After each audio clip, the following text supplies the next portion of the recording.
今天我要来分享这次出门旅游我所带的包包。那我这次出门带的东西呢，有我经常用的，也有我只在旅途出门的时候才带的东西。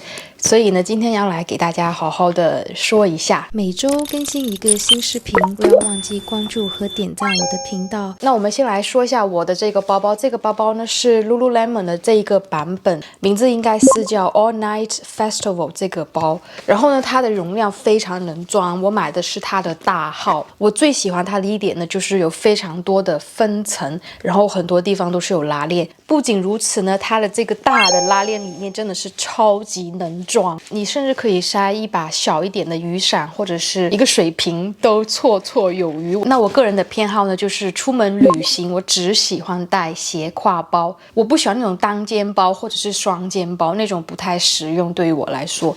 那我这个包包里面呢，已经装满了我所有的东西。它装完东西之后呢，样子就是这样子的，就可能比平时会鼓一点，但是也不妨碍它背在身上非常的好看。那我们现在来看一下里面有什么东西吧。那包包的前面呢，这里有一个拉链的小隔层。那通常这么小地方呢，我都只会放一些比较小只的物品，例如我的2支口红、耳机以及一支口腔清新剂，这个是我之前室友送给我的礼物。它这个喷出来好像是一股薄荷味，我觉得很适合，比如说你吃完火锅，或者是你吃一些味道比较重的食物的话，你就可以喷一下，这样子你讲话就不会有那种尴尬的气味。然后这一支呢，真的是救了我很多次的这么一个精油吧。那这个呢是薄荷精油，专门是治头痛的问题。有的时候我可能睡不好，或者是因为其他原因头会很痛，所以我每次就是往我的太阳穴这边抹2下之后，我的头痛呢就会减轻很多。那接下来呢就是这里面呢，它是利用这种吸铁的设计。我这边呢会放一些我比较触手能及的东西。那我里面放了一些现金，到时候可以换一下当地的汇率，以及我的护照，还有我的手机。但说实话，我的手机现在呢，我是用那种手机挂绳挂在我身上，或者是通常我都是拿在手上，就很少会放进包里。但是如果是放进包里，我基本上应该也是会放在这种比较容易拿到的地方。那其实呢，这里面有一片卫生巾，这个是预防以后有需要，以及我的包里还会带一些纸巾。大家不要看我那么的简单，出门吃饭或者是你看到有多余的纸巾，我都会把它收在包里。忘记说了，还有一个撇巾。那这个大隔层里面呢，放的都是一些大件的物品。首先，这是一副太阳眼镜，洗手液。我还做过攻略，日本的卫生间是没有洗手液，所以包里还是要随身带一瓶消毒洗手液。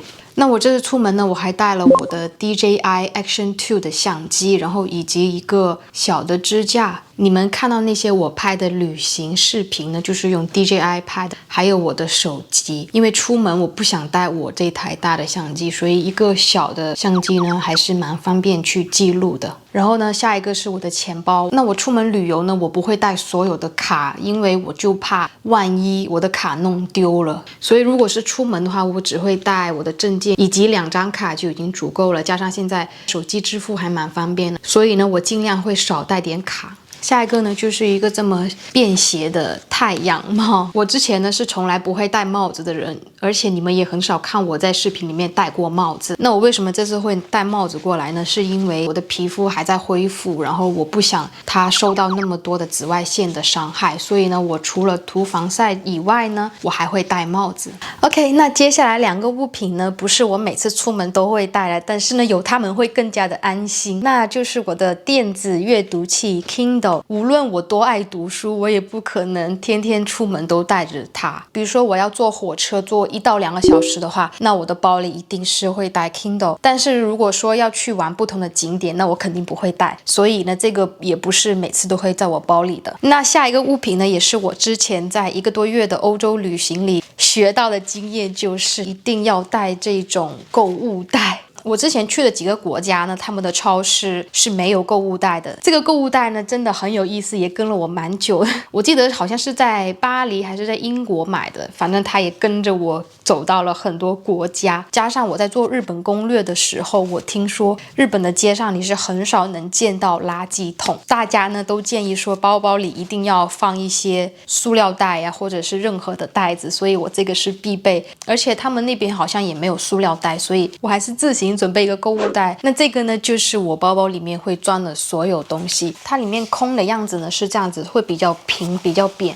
而且重量也蛮轻的。但是如果你带的东西特别多的话，或者是特别厚重，它可能就看起来比较鼓。